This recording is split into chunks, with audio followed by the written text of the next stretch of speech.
بسم الله والحمد لله والصلاة والسلام على رسول الله وعلى آله وصحبه ومن والاه أما بعد. Assalamu alaikum wa rahmatullahi wa barakatuh.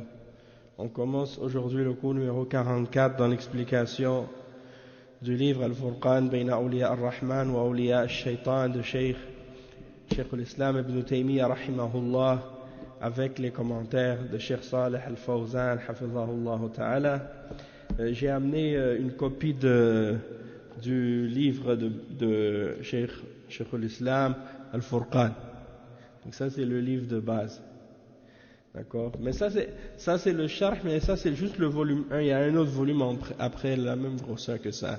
Donc c'est deux volumes. Mais le livre de base lui-même, il est un petit, même ça c'est gros parce qu'il y a quand même le tahqiq en bas. Donc il y a des notes de bas de page, mais sinon le livre il est pas si gros que ça à la base. Nous on est rendu ici là dans le livre.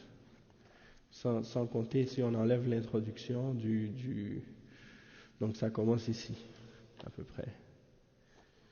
Donc on a lu tout ça jusqu'à date. Donc il reste quand même plus que la moitié. Taïb. Donc on est rendu maintenant dans l'explication du point suivant. Cheikh al-Islam Ibn Taymiyyah dit, rahimahullah, wa fi as-sahihayn an Abdullah ibn Mas'ud radiyallahu anhu قال قلت يا رسول الله هل تريد أن تتابع فيه؟ وإياكم إن شاء الله. وفي الصحيحين عن عبد الله بن مسعود رضي الله عنه قال قلت يا رسول الله أي الأعمال أفضل عند الله أي الأعمال أفضل عند الله عز وجل؟ قال الصلاة على وقتها. قلت ثم أي؟ قال بر الوالدين. ثم قال ثم أي؟ أو قلت ثم أي؟ قال الجهاد في سبيل الله. قال حدثني بهن رسول الله صلى الله عليه وسلم ولو استزدته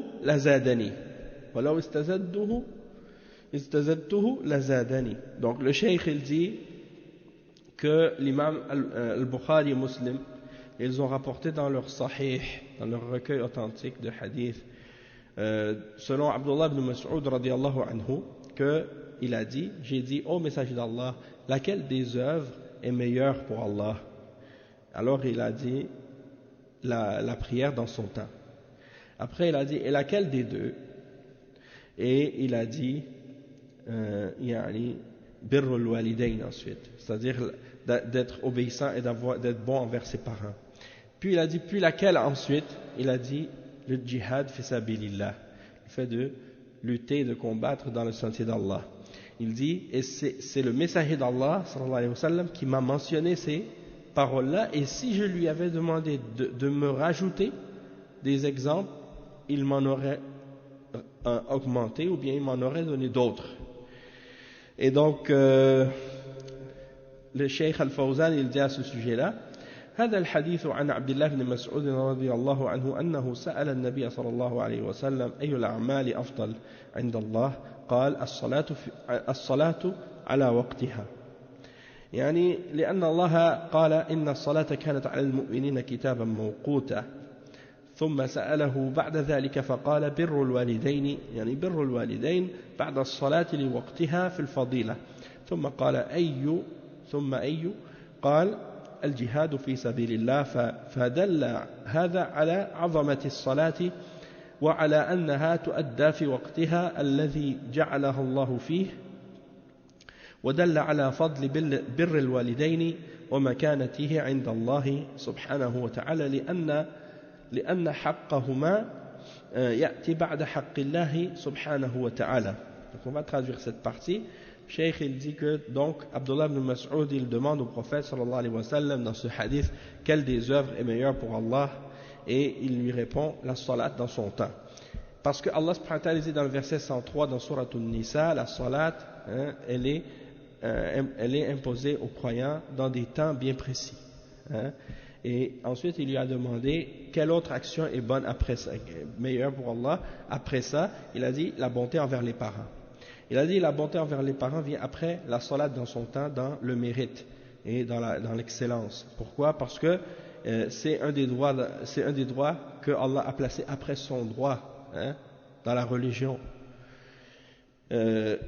يعني وقضى ربك ألا تعبدوا إلا إياه وبالوالدين إحسانا. Donc la bonté envers les parents, ça vient tout de suite après l'ordre du tawhid. Il dit, puis ensuite il lui a demandé laquelle des actions est meilleure. Il lui a dit le djihad fi sabilillah. Donc tout ça, ça indique premièrement la grandeur de l'importance de la salat et qu'il faut la faire dans le temps que Allah a déterminé pour chacune de ses prières. Deuxièmement, le mérite de la bonté envers les parents et de sa position par rapport à Allah subhanahu wa ta'ala, et que le droit des parents vient après le droit d'Allah, directement après. Ensuite il dit ثم الجهاد في سبيل الله فبر الوالدين مقدم على الجهاد في سبيل الله. Donc il dit, et ça indique que le djihad fi sabilillah, il vient ensuite, et que la bonté envers les parents a précédence sur le djihad fi sabilillah. Il dit وهل بعد هذا آكد أو آكد والنبي صلى الله عليه وسلم وهل بعد هذا آكد يعني والنبي صلى الله عليه وسلم جاءه رجل يريد أن يجاهد في سبيل الله قال له أحي والداك قال نعم قال ففيهما فجاهد فالذين يذهبون الآن ليجاهدوا بزعمهم ويتركون والديهم ولا يستأذنونهم ويزعمون أن هذا أفضل من بر الوالدين هذا من الجهل والعياذ بالله فبر الوالدين مقدم على الجهاد في سبيل الله. لو كان هذا جهاد في سبيل الله لو كان هذا جهاد في سبيل الله مع أنه لا تنطبق عليه ضوابط الجهاد في سبيل الله، ولكن لو فرضنا أنه جهاد في سبيل الله وتنطبق عليه ضوابط الجهاد فبر الوالدين مقدم عليه. سبحان الله. Donc le cheikh il dit يعني le djihad il vient après la bonté envers les parents et l'obéissance aux parents. Donc l'obéissance aux parents a précédence sur le djihad fi sabilillah. Donc est-ce qu'il y a quelque chose qui est plus fort comme pour confirmer cette chose-là encore? Il dit, le prophète sallallahu alayhi wa sallam a dit, un homme est venu voir le prophète sallallahu alayhi wa sallam au sujet du djihad fi sabilillah. Il veut partir. Il a dit, ô messager d'Allah, je vais aller faire le djihad. Le prophète sallallahu alayhi wa sallam lui a dit, est-ce que tes deux parents sont vivants? Il a dit, oui, ils sont vivants. Alors il dit, fais ton djihad en t'occupant de tes parents. C'est ça ton djihad. Et ça c'est rapporté par Al-Bukhari et Muslim selon Abdullah ibn Amr. Donc ceux qui partent, le cheikh dit, ceux qui partent et qui veulent aller faire le djihad selon ce qu'ils prétendent, et qui abandonnent leurs parents et qui ne leur demandent pas la permission, et ils s'imaginent que ça c'est meilleur que d'être bon envers leurs parents, ça c'est de l'ignorance. Voilà, billah. Il dit parce que la bonté envers les parents a précédence sur le djihad dans le sentier d'Allah. Et il dit, et ça c'est si c'était vraiment un djihad fi sabilillah. Il dit parce qu'on sait que qu'est-ce qu'ils font aujourd'hui qu'ils appellent djihad ne respectent pas les règles et les conditions du djihad dans le sentier d'Allah. Mais supposons que ça respectait que c'était un djihad fi sabilillah et que ça respectait les règles et les conditions du djihad, eh bien, malgré ça, la bonté envers les parents aurait précédence sur le djihad fi sabilillah. Le cheikh il mentionne le hadith suivant, il dit wa fi sahihayn anhu sallallahu alayhi wa sallam annahu su'ila ayyul a'mali afdal قال إيمان بالله وجهاد في سبيله قيل ثم ماذا قال حج مبرور. Donc le hadith suivant est rapporté par Al-Bukhari et Muslim aussi, et il dit que on a posé la question au messager d'Allah sallallahu alayhi wa sallam, à savoir laquelle des œuvres est meilleure. Il a dit la foi en Allah puis le djihad fi sabilillah. Puis on lui a dit et ensuite quoi? Et il a dit un hajj qui est mabrour, c'est-à-dire un hajj qui est accepté, hein? Un hajj qui est mabrour. Et le cheikh il dit, Cheikh Al-Fawzan il explique ce hadith, il dit al-ahadith fi fada'il al-a'mal kathira wa tatafawat wa ahyana yadhkuru an-nabi sallallahu alayhi wa sallam hadha wa ahyana yadhkuru hadha mimma yadullu ala anna fada'il al-a'mal kathira walhamdulillah wa anna Allah wassa'a al-khayr فأفضل الأعمال إيمان بالله ثم جهاد في سبيل الله لإعلاء كلمة الله ثم الحج المبرور الحج المبرور من الجهاد في سبيل الله وعليكم السلام ورحمة الله وبركاته وليس كالحج ولكن الحج المبرور الذي تقبله الله من صاحبه وأداه صاحبه على الوجه المشروع خالصا لوجهه كما قال صلى الله عليه وسلم كما قال الله عز وجل وأتم الحج والعمرة لله فيكون خالصا لوجه الله ويكون صوابا على سنة رسول الله صلى الله عليه وسلم لا يخالطه معصية ولا إثم وهذا هو الحج المبرور. Donc le cheikh il explique que les hadiths sur les mérites des œuvres qu'on fait sont nombreux et ils ont tous des c'est-à-dire il y en a de toutes sortes et les œuvres qui sont mentionnées dans ces hadiths là c'est des œuvres de différents degrés que le prophète sallallahu alayhi wa sallam a mentionné. Et on voit que dans ces hadiths-là, parfois il mentionne certaines actions et dans d'autres hadiths, dans d'autres occasions, il va mentionner d'autres actions. Comme on a vu le hadith précédent, et dans ce hadith-là, il mentionne d'autres exemples parmi les choses qui font partie des actions et les mérites qui sont reliés à ces actions-là. Donc il dit, dans ce hadith, il dit par exemple, parce que les mérites des œuvres ils sont nombreux, et Allah subhanahu wa ta'ala nous a donné beaucoup de possibilités pour faire le bien. Alors, parmi les meilleures actions, il y a bien entendu la foi en Allah. Puis ensuite, le djihad fi sabilillah dans le but d'élever la parole d'Allah. Puis ensuite, un hajj qui est mabrour. Et le hajj mabrour, c'est le hajj qui est accepté. Et il dit que ça fait même partie du djihad. Le hajj mabrour, il fait même partie du djihad. Et même que les femmes ont demandé au messager d'Allah, on voit que les hommes, ils ont beaucoup de récompenses dans le djihad, et nous les femmes on ne fait pas le djihad. Est-ce que nous on a un djihad aussi? Et le prophète sallallahu alayhi wa sallam leur a dit, oui, votre djihad, il n'y a pas de combat dedans, c'est de faire le hajj, et la umrah. Donc, ça fait partie du djihad, le hajj. Et le cheikh il dit, donc, par contre, c'est pas n'importe quel hajj. Par contre, c'est pas n'importe quel hajj qui fait partie du djihad, mais c'est en particulier le hajj al-mabrour, celui que Allah va accepter de celui qui l'a fait. Et c'est quand est-ce qu'il sera mabrour ton hajj va être mabrour lorsque tu l'as fait selon la manière qui a été légiférée et que tu le fais avec sincérité et pureté pour Allah seul, et que tu le fais en accord avec l'exemple du prophète sallallahu alayhi wa sallam. Comme Allah subhanahu wa ta'ala dit dans le verset 196 dans Surat al-Baqarah, wa atimul hajja wal umrata lillah, et complétez votre hajj et votre umrah pour Allah.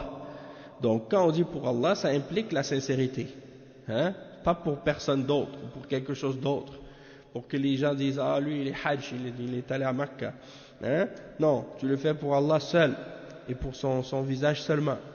Puis tu le fais en accord avec la sunna et non pas avec plein d'innovations ou de bid'a. Et aussi en même temps tu ne le mélanges pas avec des péchés et des désobéissances. Quand tu vas faire ton hajj, tu ne vas pas profiter de cette occasion pour faire des péchés pendant ton voyage, désobéir à Allah. Il y en a comme des gens qui vont faire le hajj, puis par exemple ils volent des choses, ou bien ils fument des cigarettes, ou bien des trucs comme ça. Il y en a des gens avec l'ihram et puis ils fument la cigarette. Ou bien ils vont, par exemple avec l'ihram, ils vont raser la barbe et des trucs comme ça. Subhanallah, c'est pas une occasion pour faire des péchés, d'aller faire le hajj, tu fais des péchés en même temps. Ou bien, en tout cas, il y a beaucoup d'exemples de péchés.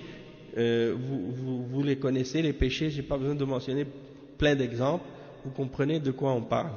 Et le cheikh dit donc ça c'est le hajj qui respecte les conditions de la charia, qui respecte la sunna et qui est exempt de péché et qui est fait avec sincérité, ça c'est le hajj al-mabrour.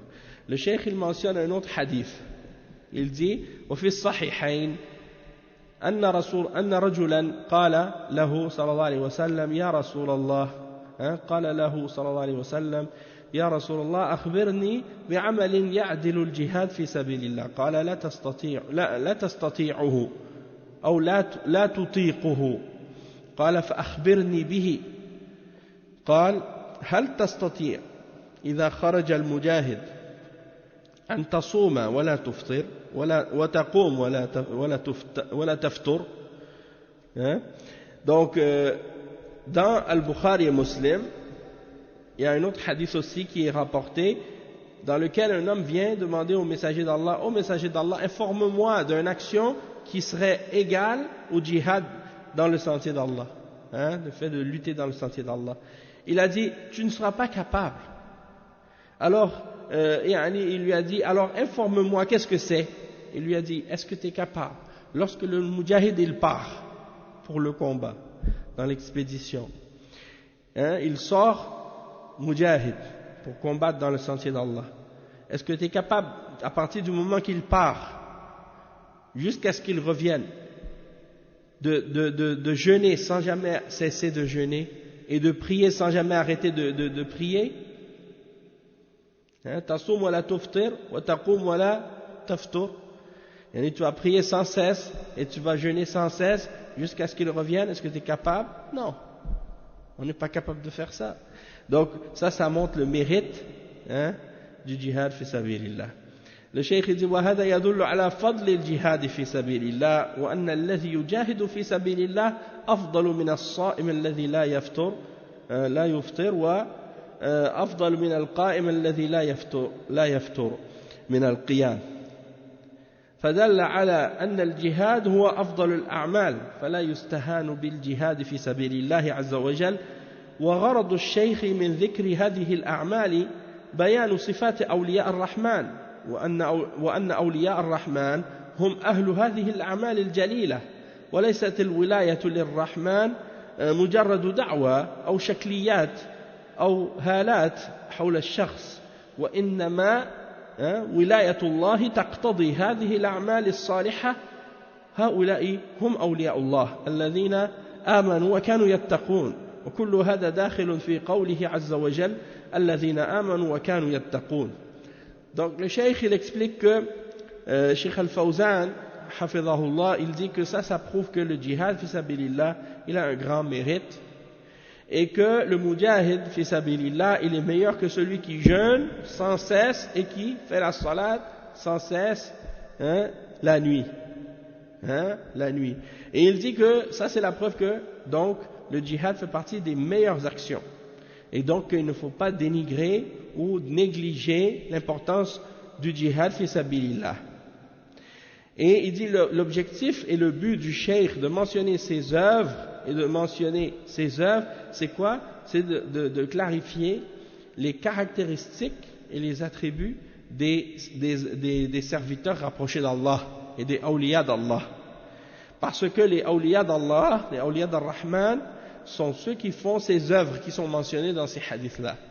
Donc ils font le djihad, ils font birrul walidain, ils font le hajj al-mabrour, ils font la salat fi waqtiha et ainsi de suite.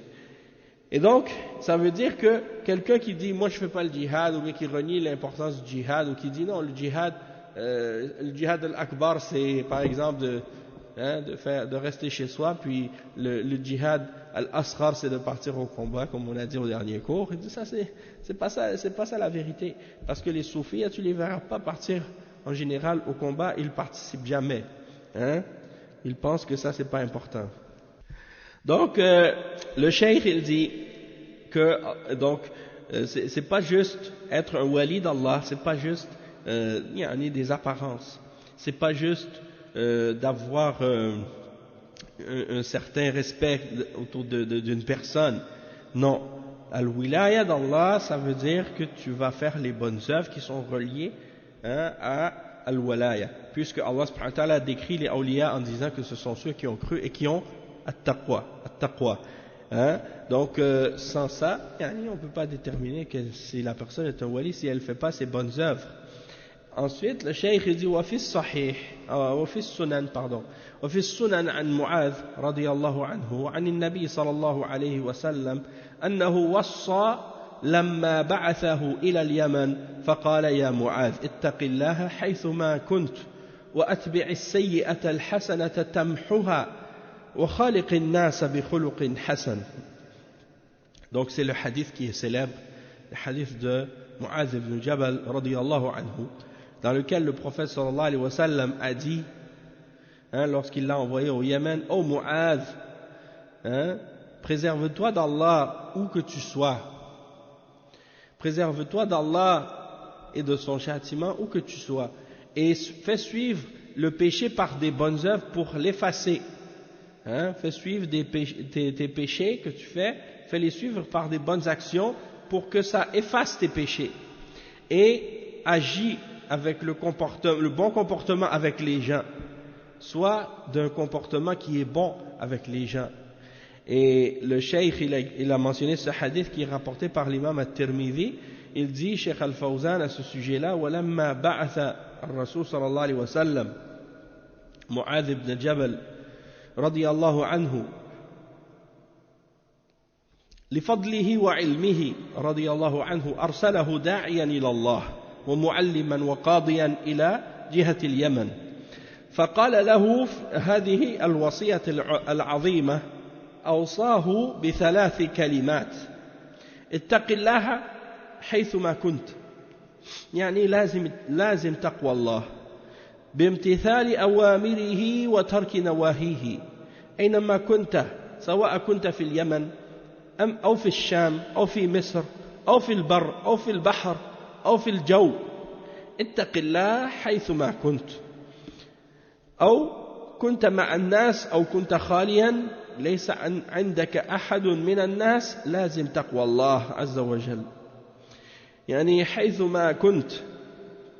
هذه هي التقوى الصحيحة. أما الذي يتقي الله في مكان دون مكان أو مع الناس، ولكن إذا خلا اختلف وضعه فهذا لا يتقي الله سبحانه وتعالى.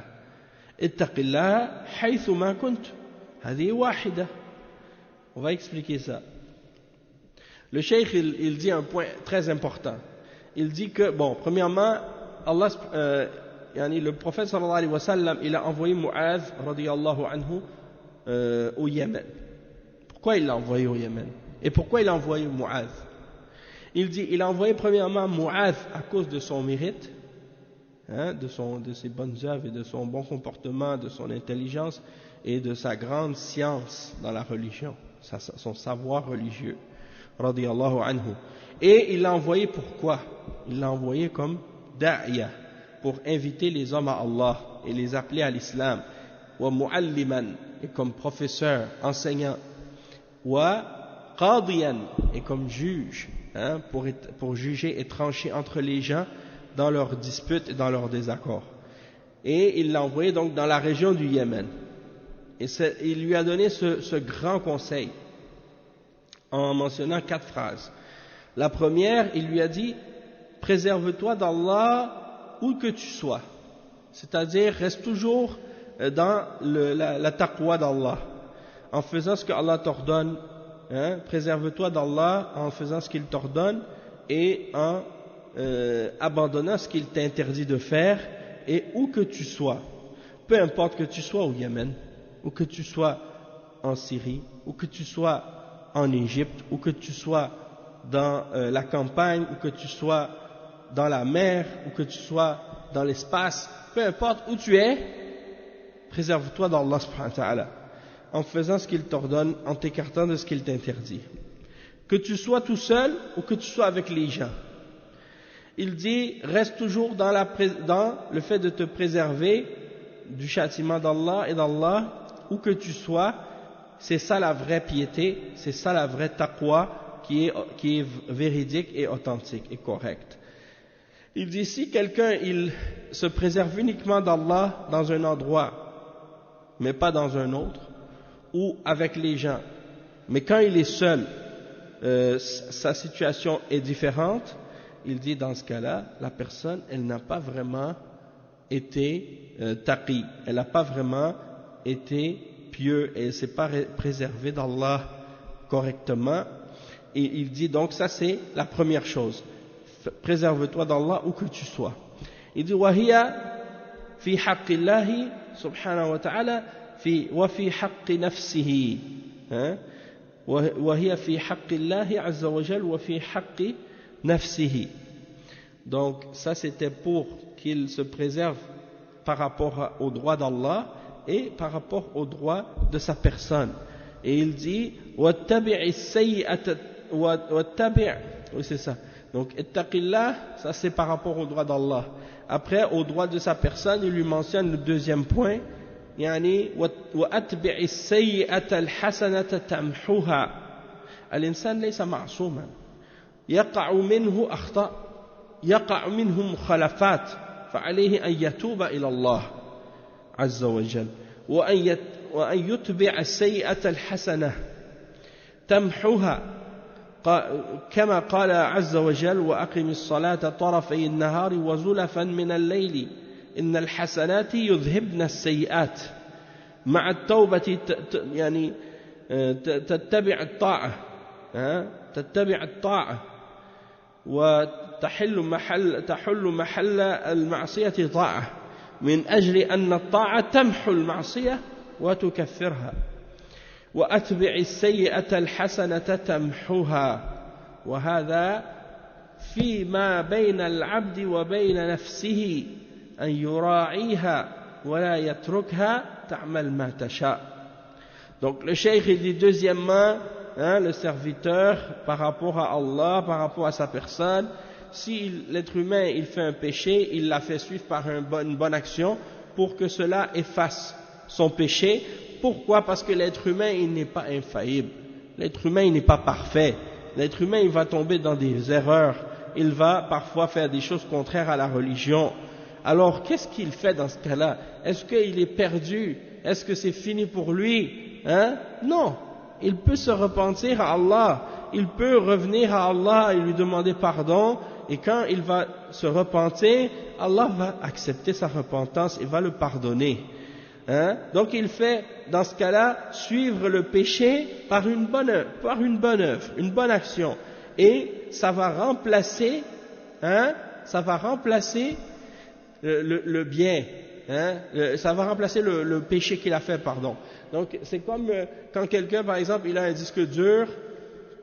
Je me rappelle à l'époque on n'avait pas des CD ou des trucs comme ça, on avait des cassettes. Si on avait des choses sur la cassette qui sont pas bonnes, on pouvait enregistrer par-dessus, mettre des bonnes choses. Donc si tu as enregistré par exemple, tu avais de la musique sur ta cassette, eh ben tu peux, au lieu de la jeter, tu vas juste prendre ta cassette, tu vas enregistrer par-dessus des durus, du Coran, des hadiths, des choses bénéfiques. Donc ça remplace le péché que tu fais, tu remplaces les péchés par des bonnes œuvres. La même chose pour les disques durs. S'il y a des péchés, des choses, tu les effaces, et tu remplaces ça par des bonnes choses. Naam, ça efface les péchés que tu as faits. Oui, la repentance, c'est pour les kaba'ir. Tu vas faire des kaba'ir. Si tu as fait des kaba'ir, tu demandes à Allah qu'il te pardonne, tu te repens à lui, il va accepter ta repentance. Oui. En fait, les ulama, ils ont mentionné la distinction entre les grands péchés et les petits péchés. Ils ont dit que les grands péchés, c'est les péchés au sujet desquels, dans les versets ou les hadiths, il y a la mention d'une punition dans cette vie d'ici-bas ou des punitions dans l'au-delà, ou bien une menace, ou une malédiction, ou un châtiment, ou une peine parmi les peines de la charia. Donc tous les péchés au sujet desquels il y a ce genre de choses, on considère que ça fait partie des kaba'ir. Puis les péchés au sujet desquels il n'y a pas ce genre de menaces, ou des peines ou des punitions dans cette vie ou dans l'au-delà, ou des malédictions ou des choses comme ça, alors ça c'est considéré comme des petits péchés. Naam. Al-lamam.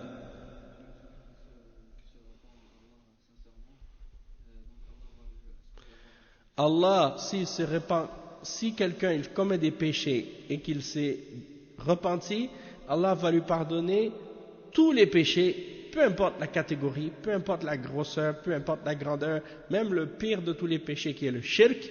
si quelqu'un il demande pardon d'avoir fait le shirk et il se repent à Allah d'avoir fait le shirk et il devient musulman ou il revient à la foi, eh bien Allah va lui pardonner et va accepter sa repentance. Donc il n'y a pas un péché qui est trop grand pour que Allah le pardonne si la personne elle s'est repentie. Allah pardonne tous les péchés. Ya ibadi alladhina asrafu ala anfusihim la taqnatu min rahmatillah inna Allah yaghfiru dhunuba jami'a.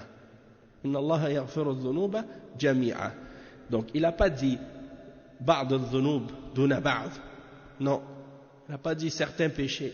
Il a dit tous les péchés sans exception. Donc il n'y a pas même la quantité. يعني يا عبادي لو أتيتني بقراب الأرض خطايا ثم استغفرتني لا أتيتك بقرابها مغفرة. Il dit, oh mon serviteur, si tu venais avec la quantité de la terre en péché, puis que tu me demandes pardon, alors je te donnerai la quantité équivalente en pardon.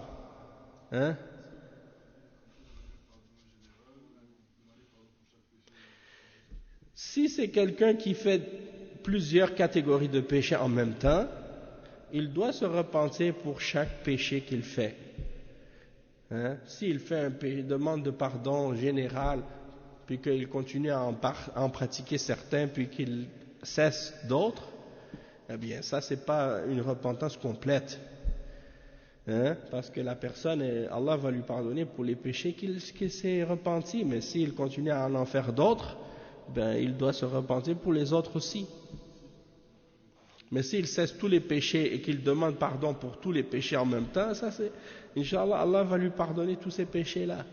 Parce que la condition de la repentance, c'est, comme les ulama l'ont mentionné avec les preuves, al-nadam, le remords d'avoir fait le péché.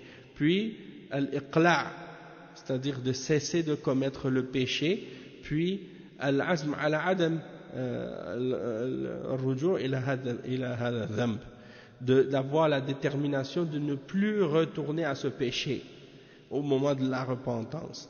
Puis la condition, quatrième condition, au cas où quelqu'un par exemple a un droit d'une autre personne qui a été pris ou qui a été bafoué, alors il doit réparer l'erreur qu'il a commise. Et certains ulama, ils ont mentionné aussi comme première condition que ce soit avec sincérité, c'est-à-dire l'intention. Parce que si tu te repens pas parce que quelqu'un t'a attrapé ou parce que quelqu'un t'a pris la main dans le sac. Non, tu te repens parce que tu as le remords, tu te repens pour Allah seulement, pas pour quelqu'un. Non. Le prophète sallallahu alayhi wa sallam, il a dit وَأَتْبِعِ السَّيِّئَةَ الْحَسَنَةَ. Tu fais suivre le péché par des bonnes œuvres. Et il dit Allah dans le verset إِنَّ الْحَسَنَاتِ يُذْهِبْنَ السَّيِّئَاتِ. De façon générale. Donc quand tu fais des péchés, tu les fais suivre par des bonnes œuvres. C'est tout. Si je fais rak'atain ou 4 rak'at ou 8 ou 10 ou 12, c'est permis là, des nawafil que tu veux faire le soir ou la nuit. Il n'y a pas de limite. Et le plus que tu fais dans le bien, c'est mieux. Souvent les gens, par exemple, quand ils ont commis un péché grave et ils ont beaucoup de remords vis-à-vis d'Allah, ils se sentent tellement mal qu'ils reviennent à Allah, et quand ils reviennent plus fort que qu'est-ce qu'ils étaient auparavant, avant de faire le péché.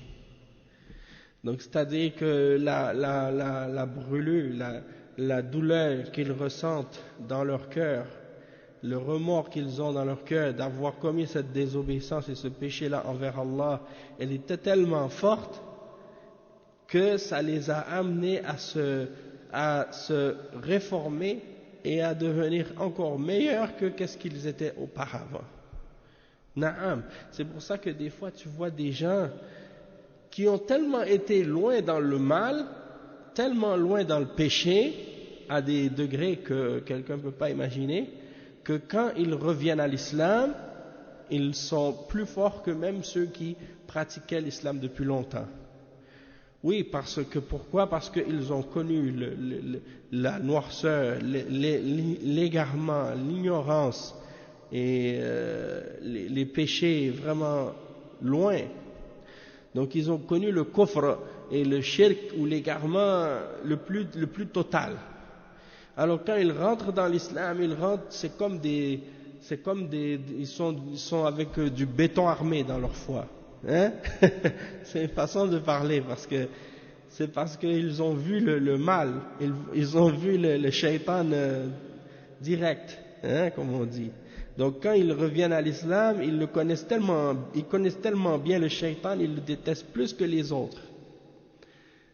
Tandis qu'il y a des gens, ils ont vécu leur vie dans l'islam et ils vivent avec le shaitan et ils ne réalisent pas. Hein? Nasallallahu al-afiyah. Et donc le cheikh il dit, pourquoi je dis ça? Parce que j'ai connu des gens qui étaient aux États-Unis par exemple, des frères qui étaient en prison, ils ont commis des crimes avant l'islam, ils étaient dans le kufr, ils étaient dans le shirk, ils ont fait toutes sortes de choses de bandits, et puis Allah les a guidés quand ils étaient en prison, et quand ils sont repentis à l'islam, ils sont devenus d'autres personnes, et ils sont devenus tellement forts et fermes dans leur foi, comme si tu les vois, c'est des êtres transformés. Oui. Mais c'est parce que la grandeur du mal et dans la vie qu'ils ont connue, c'est-à-dire ils ont vraiment compris la réalité de la valeur de l'islam. Hein? C'est comme on dit, on ne connaît pas la valeur d'une chose excepté lorsqu'on l'a perdue, mais lorsqu'on ne l'a pas connue puis qu'on l'a trouvée après, on réalise son importance. Tandis que quelqu'un qui l'a eu toute sa vie, mais qu'il n'a pas vraiment su quelle valeur elle a cet islam, il va s'accrocher, mais avec un petit peu de faiblesse peut-être, parce qu'il dit ouais, ben c'est quelque chose que j'ai connu tout le temps, hein? Tandis que sinon l'autre qui était, hein, ça c'est arrivé souvent, des fois j'ai rencontré des jeunes que je connaissais. Je me rappelle, j'ai vu des jeunes avant l'islam, je ne savais pas que c'était des musulmans. Mais je les voyais à l'école. Ils étaient à la même école que moi. Mais moi, je n'étais pas musulman. Je ne savais pas qu'est-ce que c'est des musulmans. Je ne savais même pas que des gens de ce pays-là, c'est des musulmans.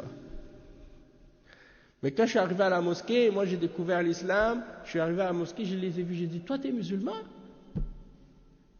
Je n'avais jamais imaginé que ces gens-là c'était des musulmans, parce que les choses que je les voyais faire et les endroits où ils allaient et les choses qu'ils faisaient, c'est pas les actions des musulmans.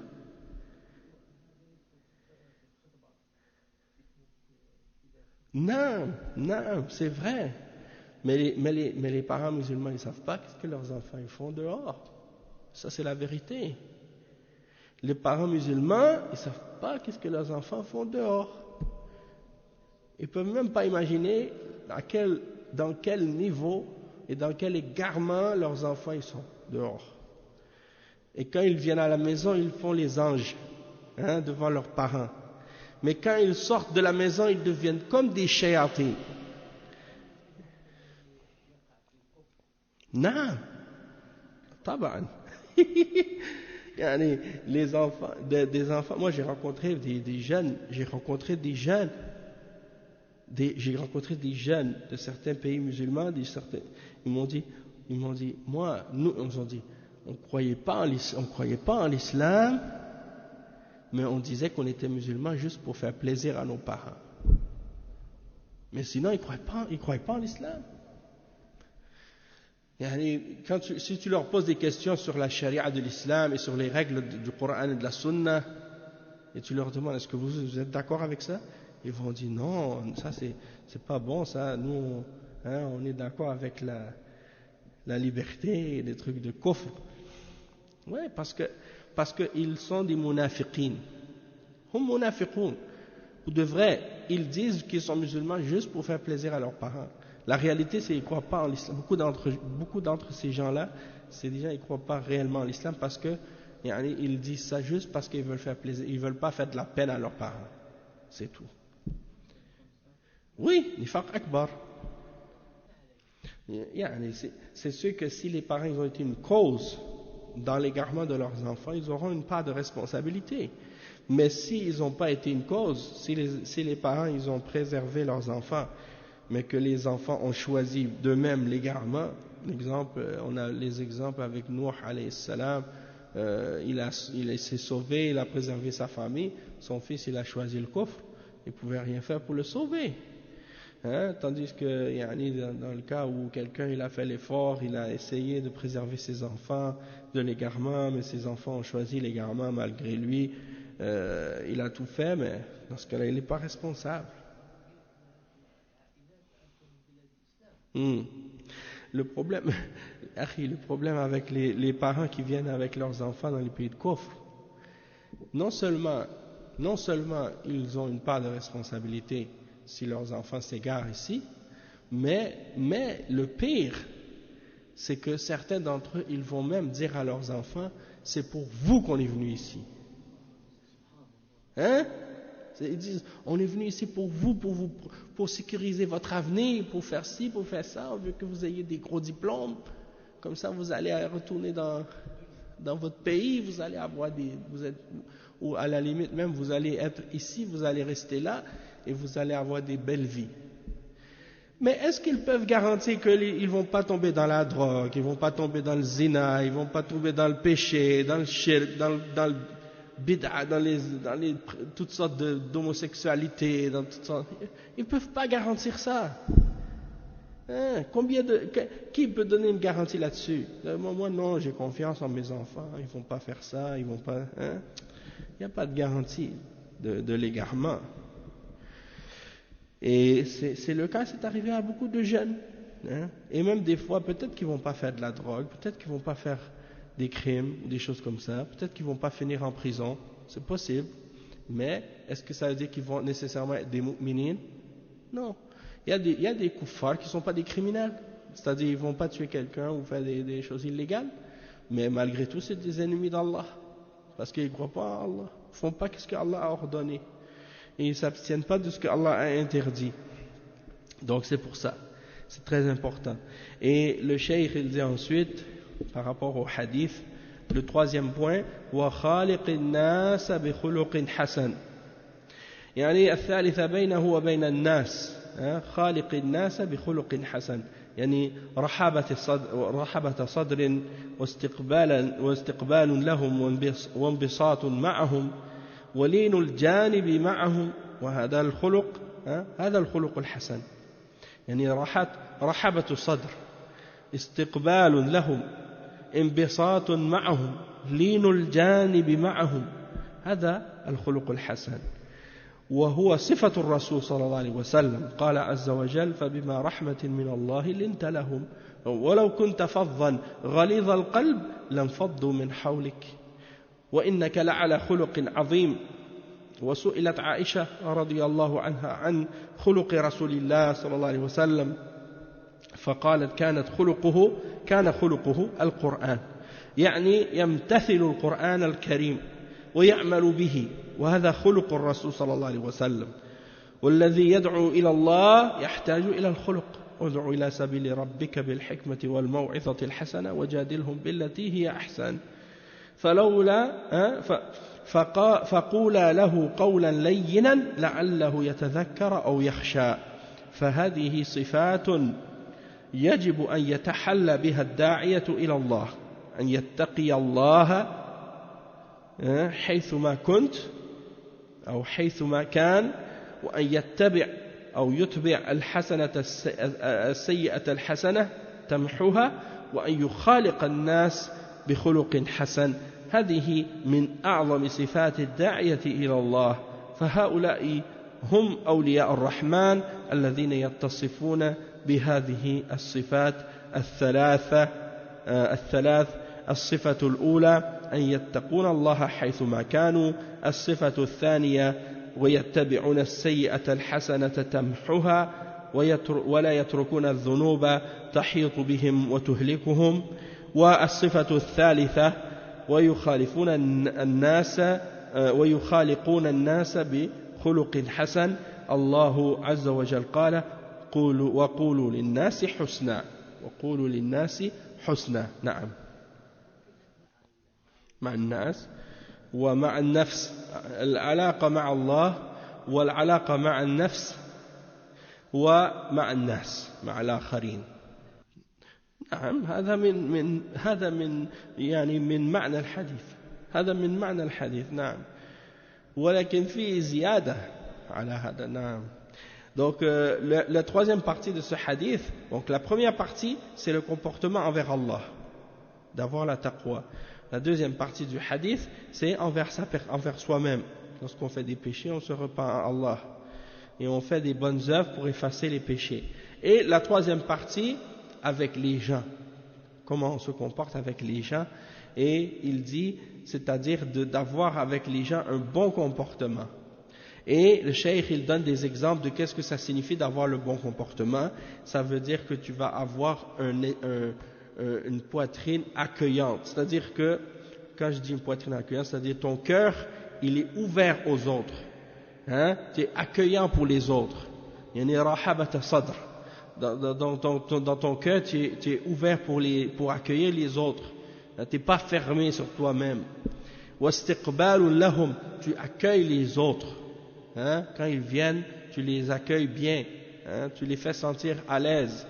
Wanbisatun ma'hum, tu vas être souriant avec eux, chaleureux, hein? Jovial, ouvert avec les gens. Linul janib ma'hum, tu vas être doux, hein, avec eux, dans ton attitude avec eux, dans ton comportement. Tu ne vas pas être rude et toujours rude et dur avec les personnes. Hein. C'est ça le bon comportement et c'est ça le comportement du messager sallallahu alayhi wa sallam. Et il mentionne le verset 59 dans Surat Al-Imran, dans lequel Allah subhanahu wa ta'ala dit, hein, c'est par une miséricorde d'Allah que tu as été doux envers eux. Mais si tu avais été dur, rude de cœur, hein, ils se seraient éloignés de toi. Hein. Juste un instant. Oui, bien sûr. Ce hadith, en passant, il est dans Al-Arba'un al-Nawawiyya. Il fait partie des 40 hadiths que tous les musulmans devraient mémoriser. Ça, là, ces 40 hadiths de An-Nawawi, tous les musulmans devraient essayer de faire l'effort de les mémoriser. Parce que c'est 40 hadiths qui résument la religion en entier et qui expliquent les règles de la religion au complet. Et c'est donc des hadiths très importants. Donc, pour revenir à l'explication du verset, donc, hein, si tu avais été rude, hein, dur et rude, hein, de cœur, ils se seraient tous écartés et enfuis de toi. Donc le prophète sallallahu alayhi wa sallam, non, il était miséricordieux avec les gens, il était doux avec eux, il n'était pas rude et dur. Donc on voit que certains musulmans, par exemple, parmi les ignorants, parmi les gens de l'ignorance et de l'égarement, à notre époque, ils pensent que d'être un bon musulman, c'est d'être dur, d'être rude avec les gens, puis que c'est comme ça qu'il faut être. C'est ridicule que si tu penses que tu vas être comme ça. Comment tu penses que tu vas faire pour inviter les gens au bien si tu es comme ça avec eux? Ils ne vont pas vouloir rester avec toi. Hein? Qui veut rester avec quelqu'un qui est comme ça? Et le messager d'Allah sallallahu alayhi wa sallam, il était le meilleur comportement.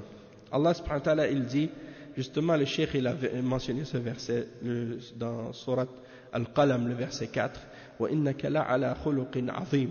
Et certes, tu es sur un immense exemple de bon comportement.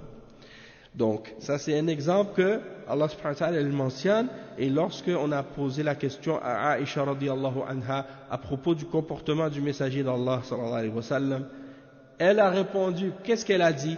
Elle a dit, kana khuluquhu al-Qur'an. Il a dit, son comportement c'était le Coran. Et le Cheikh Al-Fawzan, il explique qu'est-ce que ça veut dire. Il dit, quand il dit son comportement c'était le Coran, ça veut dire qu'il mettait le Coran en pratique et en implémentation.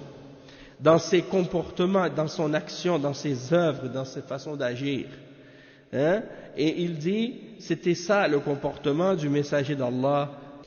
Donc, Aïcha radiyallahu anha, elle dit, à propos du prophète sallallahu alayhi wa sallam et du comportement du prophète sallallahu alayhi wa sallam, son comportement c'était le Coran. Ce hadith de Aïcha radiyallahu anha, il est rapporté par Al-Bukhari dans Al-Adab al-Mufrad. Et il est déclaré par Cheikh Al-Albani comme étant Sahihun li ghayrihi. Il est également rapporté par l'imam Ahmad dans sa Musnad. Et juste en passant, Al-Adab al-Mufrad, c'est un livre de l'imam Al-Bukhari qui ne fait pas partie de Sahih Al-Bukhari. C'est un livre qui est écrit par l'imam Al-Bukhari, mais qui ne fait pas partie de Sahih Al-Bukhari. Et dedans, il y a des hadiths qui ne sont pas sahih. C'est pour ça. Oui, non, c'est ça. Parce que les conditions de l'imam Al-Bukhari dans ce livre-là, ce n'étaient pas les mêmes que dans son sahih. Hein? Et en même temps, pourquoi il l'a appelé Al-Adab al-Mufrad? C'est parce que c'est le livre de Adab qui est séparé. Donc, Mufrad, c'est-à-dire qui est tout seul. Parce que dans Sahih Al-Bukhari, il y a Al-Kitab Al-Adab. Il y a un livre qui s'appelle le livre du comportement, des bonnes manières. Mais celui-là, c'est Al-Adab al-Mufrad. Il ne fait pas partie de Sahih al-Bukhari. Donc il y a dedans les hadiths authentiques, mais il y a aussi dedans des hadiths qui ne sont pas authentiques. Donc il faut faire attention à ça. Des fois, les gens de bid'a, ils vont citer un hadith, ils disent « Ah, c'est rapporté par al-Bukhari. » Oui, mais c'est dans Al-Adab al-Mufrad. Et dedans, il y a des hadiths qui ne sont pas authentiques. Et le cheikh, il dit donc... le prophète sallallahu alayhi wa sallam, son comportement c'était le Coran parce qu'il mettait le Coran en pratique, il l'appliquait, et donc ça c'est le comportement du messager sallallahu alayhi wa sallam. Et il dit que la personne qui invite à Allah et qui veut appeler les gens à l'islam, eh bien il doit avoir aussi un très bon comportement. Il a besoin d'un très bon comportement, comme Allah subhanahu wa ta'ala, il dit dans le verset 125 dans surat An-Nahl: invite au chemin de ton Seigneur par la sagesse, la bonne exhortation, et argumente ou débat avec eux de la meilleure façon. Et il dit dans le verset 44 dans Surat Taha, à propos de Moussa et Haroun, lorsqu'ils vont parler avec Pharaon, Allah subhanahu wa ta'ala, il dit à Moussa et à Haroun: فَقُولَا لَهُ قَوْلًا لَيِّنًا. C'est-à-dire, dites-lui une parole de douceur. Hein? Parlez-lui doucement. لَعَلَّهُ يَتَذَكَّرَ أَوْ يَخْشَى. Peut-être qu'il va se souvenir, hein? Ou bien il va craindre Allah. Et il dit donc ça fait partie des caractéristiques qu'il est obligatoire pour quelqu'un d'avoir comme parure. C'est-à-dire, la personne qui invite à Allah, il doit se parer de ces belles caractéristiques-là, du bon comportement. Donc, et de qu'est-ce qui est mentionné dans ce hadith? Donc, de se préserver d'Allah là où il est, de suivre le péché par la bonne action pour effacer le péché qu'il a fait, et aussi d'avoir un bon comportement avec les gens. Ça, c'est les caractéristiques de la personne qui invite les hommes à Allah. Et donc, c'est les caractéristiques aussi des awliya d'Allah. Et donc, ils ont ces trois caractéristiques. Ils se préservent d'Allah où ils sont, peu importe où ils sont. La deuxième caractéristique, ils font suivre les péchés par des bonnes actions pour les effacer. Et ils délaissent les péchés, hein, ils ne laissent pas les péchés les faire périr et les faire tomber. Et en même temps aussi, ils agissent avec les gens avec un bon comportement. Comme Allah subhanahu wa ta'ala dit dans le verset 83 dans Surat Al-Baqarah: wa qulu lin-nasi husna. Et dites aux gens des bonnes paroles. Regardez ce hadith-là. Maintenant, qu'est-ce que Cheikh al-Islam il ramène? Il dit: wa qal ya Mu'adh inni la uhibbuk fala tad'u an taqula fi duburi kulli salatin Allahumma a'inni ala dhikrika wa shukrika wa husni ibadatik. Donc le cheikh il dit que ensuite, hein, le prophète sallallahu alayhi wa sallam, il a dit à Mu'adh: oh Mu'adh, certes je t'aime. Moi je t'aime, il a dit je t'aime, et donc il lui a donné un conseil, il dit: ne laisse jamais ou ne cesse jamais de dire à la terminaison ou bien à la fin de chaque salat: ô Allah, aide-moi dans ton rappel, dans ton remerciement, hein, et dans ta bonne adoration, de t'adorer de la bonne façon. Yani husni ibadatik, de bien t'adorer. Aide-moi à me rappeler de toi, à te remercier et à bien t'adorer. Ça c'est rapporté par Abu Daoud, An-Nasa'i et l'imam Ahmad dans la Musnad et Sheikh Al-Fawzan.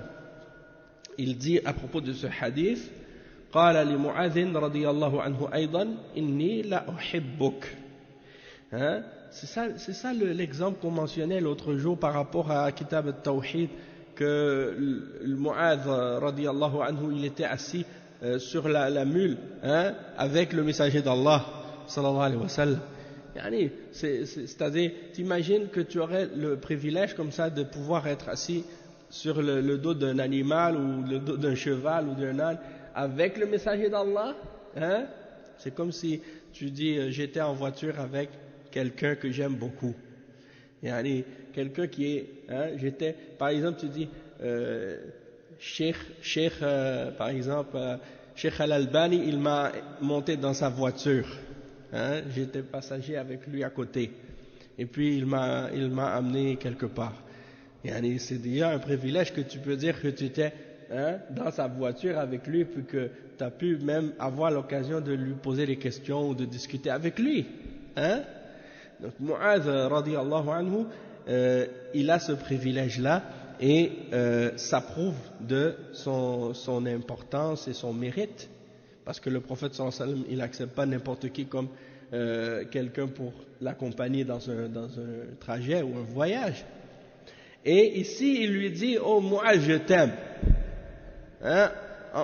Non, c'est qui est-ce que quelqu'un il y en a parmi les gens qu'il n'aimerait pas que le prophète sallallahu alayhi wa sallam puisse lui dire ça, hein? Ça c'est grand, ça c'est azim. Et en même temps aussi, tu vois par exemple, il l'envoie au Yémen pour faire la da'wah. Aujourd'hui il y a des groupes comme Jamaat Tabligh, ils partent des vingtaines, trentaines, 40 personnes pour aller dans un pays pour faire da'wah. Il n'y en a pas un d'entre eux qui a du ilm, et ils pensent qu'ils font la da'wah, et ils vont là-bas, ils passent des jours dans la mosquée à manger, et ils savent pas rien faire d'autre, et ils peuvent même pas expliquer rien aux gens du tawhid et de la religion d'Allah, parce qu'ils ignorent les fondements de l'islam. Et si tu leur demandes une fatwa, ils peuvent pas te répondre parce que ils connaissent pas la religion, parce que eux-mêmes ils te le disent, on n'a pas étudié l'islam. Et tu vois que le prophète sallallahu alayhi wa sallam, il a envoyé une seule personne, toute seule, pour aller faire la da'wah pour toute une région complète. Pourquoi? Parce que c'est un alim, c'est un savant, c'est pas n'importe qui. Donc, yani, si c'est une seule personne qui est capable de faire ça, yani, parce qu'il a du ilm. Quand il a du ilm, il est capable de faire beaucoup de choses. Mais quand c'est quelqu'un qui est jahil, même s'il y a 1000 personnes, ils ne peuvent rien faire. Moi, je vais te dire ce que je pense. Si le prophète sallallahu alayhi wa sallam, il dit à propos de quelqu'un que lui, il l'aime, que le prophète sallallahu alayhi wa sallam aime quelqu'un, et on sait que le prophète sallallahu alayhi wa sallam, il n'aime que ceux que Allah aime, et il n'aime que ceux que Allah aime. Donc si le prophète sallallahu alayhi wa sallam dit qu'il l'aime, ça veut dire que Allah l'aime aussi. Oui, c'est clair. Parce que tu ne vas pas dire le prophète sallallahu alayhi wa sallam aime quelqu'un que Allah n'aime pas. C'est pas possible. Hein? Mais en même temps aussi, ça ne veut pas dire que s'il ne dit pas à quelqu'un qu'il l'aime, que ça veut pas qu'il ne l'aime pas. Même s'il ne dit pas à quelqu'un qu'il l'aime, ça ne veut pas dire qu'il ne l'aime pas. Hein? Parce qu'il aime tous les sahaba, le prophète sallallahu alayhi wa sallam. Mais ça c'est un privilège, c'est une particularité de Mu'adh radiyallahu anhu, que le prophète sallallahu alayhi wa sallam lui a dit ça. Ça fait partie de ses fada'il. Donc il dit le cheikh وقال لمعاذ رضي الله عنه أيضا إني أحبك لا أحبك وهذا فيه فضل معاذ رضي الله عنه وهو أن الرسول صلى الله عليه وسلم يحبه.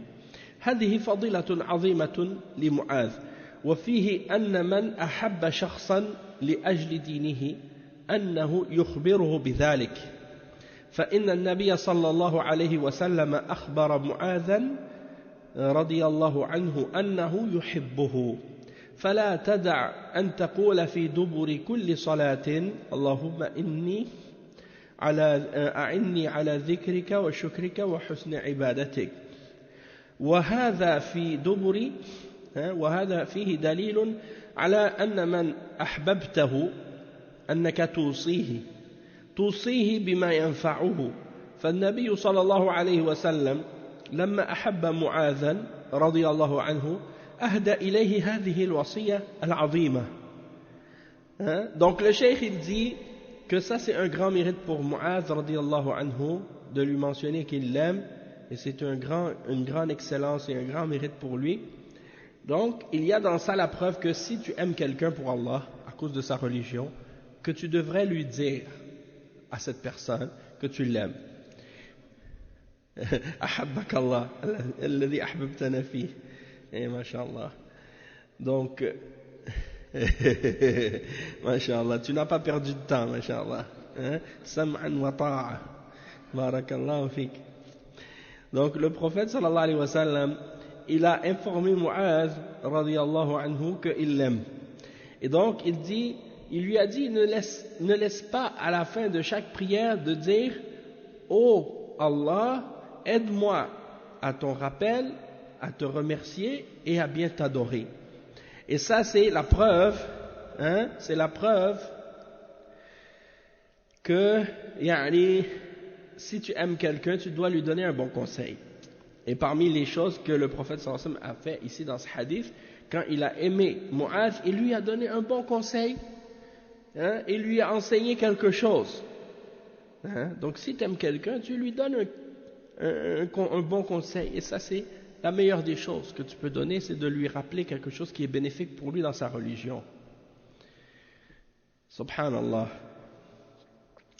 Et je pense à ça parce que quand il dit wa husn ibadatik, quand je me rappelle avant d'être musulman, ou bien plutôt avant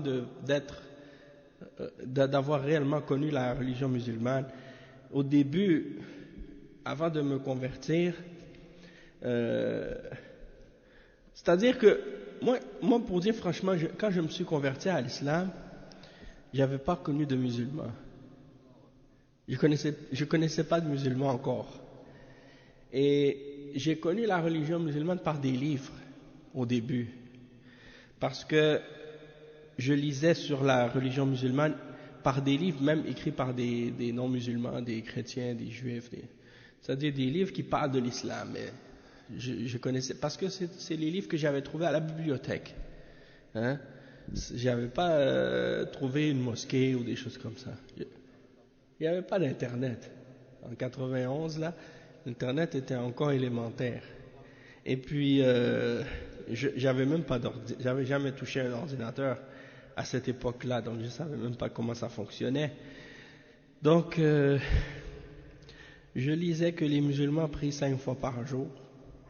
Je lisais que le témoignage de la foi, il faut dire que rien ne mérite d'être adoré excepté Allah. Bon, eux ils disaient qu'il n'est de Dieu que Dieu, c'est comme ça qu'ils l'ont traduit, et que Mohammed est son messager, sallallahu alayhi wa sallam. Puis ils disaient que la traduction de ça dans un livre que j'avais, il mentionnait en arabe même la translittération de la prononciation La ilaha illallah Muhammad Rasulullah. Puis j'avais entendu une cassette de Malcolm X à l'époque, parce que je lisais un peu sur les discours de Malcolm X, qu'il fallait dire cette phrase pour devenir musulman. Alors j'étais comme ça chez moi à la maison, puis j'ai commencé à dire, j'ai dit cette phrase, parce que j'ai dit, bon ça y est, j'avais lu une traduction du Coran, puis j'ai dit, ça y est, je crois en l'islam. Et cette copie du Coran que j'avais trouvée même dans une librairie chrétienne au centre-ville, au centre d'achat de la place des cathédrales. Ouais. Et il y a toute une histoire avec ce Coran, comment je l'ai trouvé. J'étais dans une fête à ce moment-là dans le sous-sol d'une église, avant quand j'étais jeune, avant l'islam. Puis il y a un ami que je connaissais, je ne me rappelle plus même de son nom, mais il m'a dit j'aimerais bien lire le Coran. Et c'est là que j'ai su que le Coran c'était un livre. Parce qu'avant ça, je ne savais pas. Alors, quand il m'a dit ça, j'ai dit, oui, c'est vrai, hein, moi aussi j'aimerais bien ça savoir.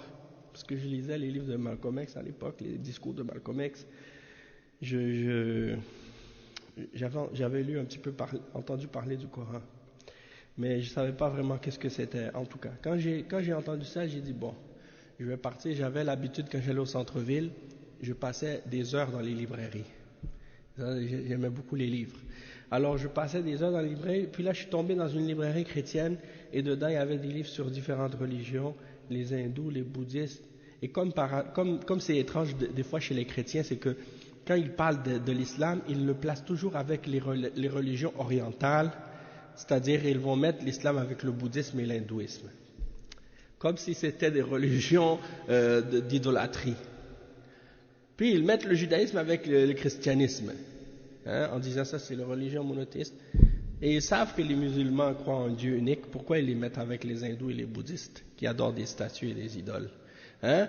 En tout cas, pour pas rentrer dans les détails, j'ai pris la copie de la traduction, une des copies que j'ai trouvé, la traduction de Youssef Ali en anglais, avec le texte arabe à côté. Puis là je trouvais ça très beau, parce que l'écriture arabe, pour quelqu'un qui ne connaît pas du tout, ça fait vraiment mystérieux de voir les lettres arabes, si tu n'es pas familier avec ça.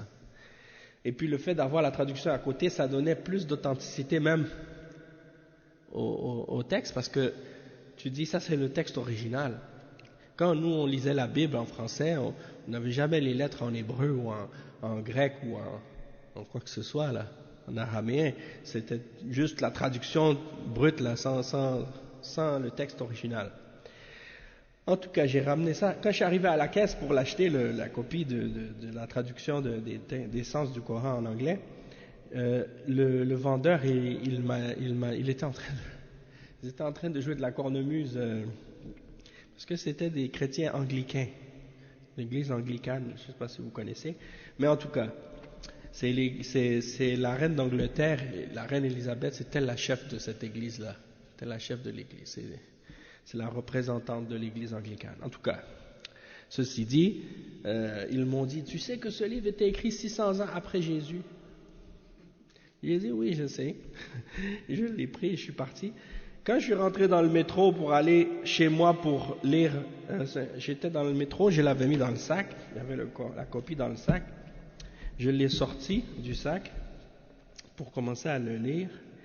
Et quand je voulais commencer à le lire, il y avait un Rasta à côté, juste là. Avec un Rasta, tu connais les Rastas? C'est les gens qui ont la religion des Jamaïcains qui ont les gros chapeaux comme ça, là. Rouge, jaune, orange, rouge, jaune, vert, comme Bob Marley. Oui, c'est une religion en fait. Et lui, il m'a dit, t'as pas le droit de lire ça comme ça, il faut que tu te laves avant de le lire.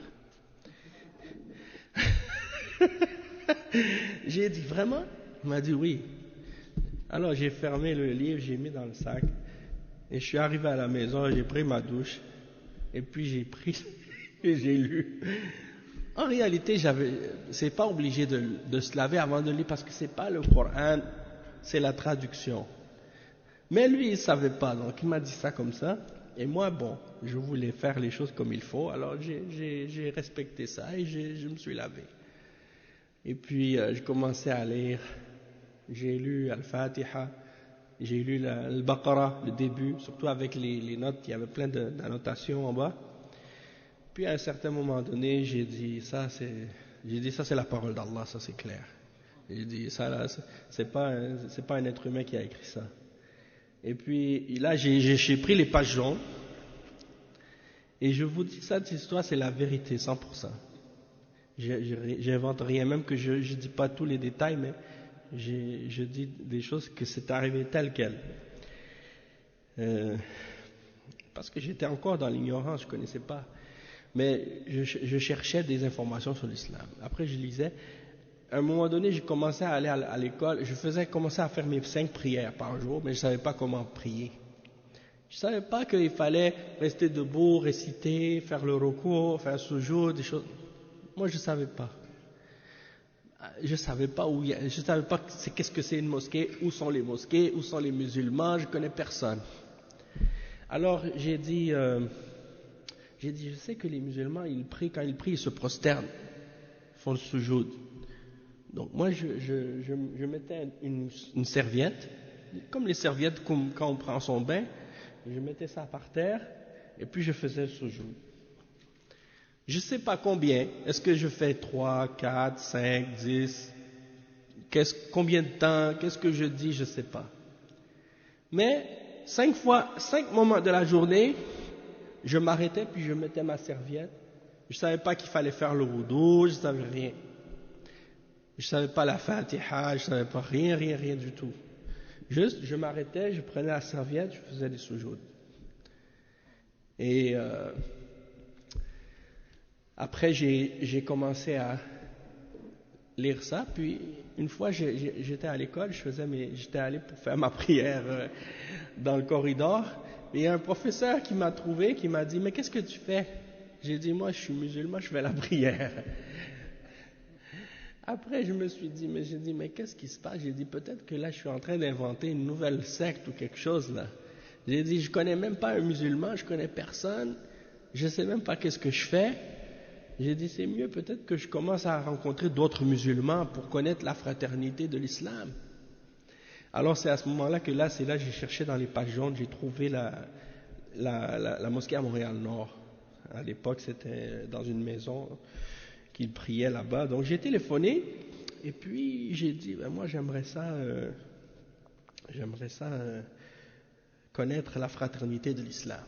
Je dis, moi je suis musulman déjà, mais je veux connaître la fraternité de l'islam parce que je ne connais pas de musulmans. Il m'a dit, oui, viens, tu peux venir. Et puis quand je suis parti là-bas, je me rappelle la première journée que je suis rentré, il n'y avait personne. Dans la mosquée, c'était la journée. Et puis ça sentait bon, dans la mosquée, il y avait comme de l'encens. Et puis une des choses que je me rappelle qui m'avait le plus frappé, c'est qu'il n'y avait pas de chaises dans la mosquée, il n'y avait que des tapis. Et ça m'avait frappé parce que tu rentres dans n'importe quelle église, là, c'est que des bancs partout. Et là, tu rentrais, tu vois que des tapis. Ça faisait vraiment une atmosphère de paix. En tout cas, je me suis assis, il m'a parlé un petit peu, il m'a dit, c'est pas moi qui va te parler, parce que moi, je connais pas vraiment beaucoup la religion, mais il y a un monsieur qui va venir, lui, il va pouvoir t'expliquer plus. Puis le frère qui est venu, c'était un Algérien, un frère salafi, il s'appelait Ranem, et c'est toujours un de mes amis. Il habite aux Émirats et c'est lui qui m'avait donné les bases. C'est lui qui nous a donné les bases sur la croyance, sur l'adoration, la prière, la purification, les choses de base là que les musulmans doivent connaître, la foi, et puis c'est ça. Donc, c'est comme ça. Tout ça pour dire que pourquoi je vous ai dit ça, c'est parce que dans mes prières, avant que j'aille à la mosquée, quand je faisais mes prosternations, qu'est-ce que je demandais à Dieu pendant que j'étais prosterné? Je disais toujours, oh Allah, oh mon Dieu, aide-moi à t'adorer de la meilleure façon. Je disais toujours, aide-moi à t'adorer de la meilleure façon. Et puis, c'est comme ça que Allah subhanahu wa ta'ala m'a guidé à l'islam. Donc c'est pour ça que quand je lis le dua que le prophète sallallahu alayhi wa sallam m'a enseigné à Mu'adh, yani a'inni ala dhikrika wa shukrika wa husni ibadatik, aide-moi à me rappeler de toi, à te remercier et à bien t'adorer. Ça m'a un peu ému dans le sens que ça me rappelle justement les premiers doigts que j'ai fait comme au début, même quand je voulais connaître l'islam. Alhamdulillah. Donc c'est par la grâce d'Allah. Et donc le cheikh il dit donc wa duburu kulli salah, yani duburu الشيء يفسرونه تفسيرين إما أنه آخره وإما أنه ما بعده. يعني دبر كل صلاة يحتمل أن يكون المراد في آخر كل صلاة، ويحتمل أن المراد بعد السلام من كل صلاة، ولكن الاحتمال الأول أقوى، لأن الدعاء في داخل العبادة أفضل من الدعاء خارج العبادة فالأفضل أن يأتي به داخل الصلاة قبل السلام وإن قاله بعد السلام فلا بأس أيضا ولكنه أقل من الأول اللهم أعني على ذكرك وشكرك وحسن عبادتك وهذه صفات أولياء الله سبحانه وتعالى التي من اتصف بها كان من أولياء الله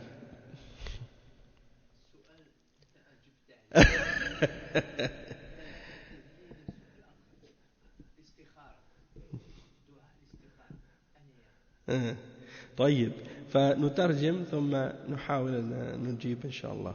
Donc le Cheikh Al-Fawzan حفظه الله تعالى il explique ici que duburu kulli salat ça peut avoir deux sens, soit que ça veut dire à la fin de la prière, c'est-à-dire avant le taslim, ou soit que ça veut dire après, tout de suite après la salat, après le taslim. Mais le cheikh il dit que la signification ou la possibilité la plus forte des deux, c'est que le dua devrait être fait à la fin de la salat avant le taslim. Il dit pourquoi? Parce que le dua que tu vas faire pendant l'adoration, il est meilleur et plus fort que le dua que tu vas faire en dehors de l'adoration. Donc, de le faire avant le salam, c'est qu'est-ce qui est préférable. Mais il dit toutefois, si tu le fais après le taslim, eh bien, il n'y a pas de mal à ça non plus, sauf que c'est moins que le premier exemple. Et quand tu dis donc, oh Allah, aide-moi à ton rappel, à me rappeler de toi, à te remercier et à bien t'adorer, ça c'est les caractéristiques des awliya d'Allah. Et ceux qui ont donc ces caractéristiques-là, qui se rappellent d'Allah, qui remercient Allah et qui l'adorent de la meilleure façon, eh bien ceux-là c'est des awliya d'Allah. En ce qui concerne le dua al-istikhara, hein, est-ce que dans je ne me rappelle plus si est-ce que dans le hadith de dua al-istikhara il mentionne de le dire la même façon, dubur salah, je ne me rappelle plus, mais si c'est le cas, c'est ça, ce serait la même chose, soit de le faire à la fin de la salat ou bien de le faire après le taslim, d'accord? Et yani Allahu a'lam. Donc on pourrait vérifier ça par la suite, Inch'Allah. Donc on va s'arrêter ici pour aujourd'hui dans le livre de Al-Furqan et on continuera le prochain cours, Inch'Allah, la suite de ce sujet, bi'idhnillah. سبحانك اللهم وبحمدك أشهد أن لا إله إلا أنت أستغفرك وأتوب إليك وصلى الله وسلم على نبينا محمد وعلى آله وصحبه أجمعين.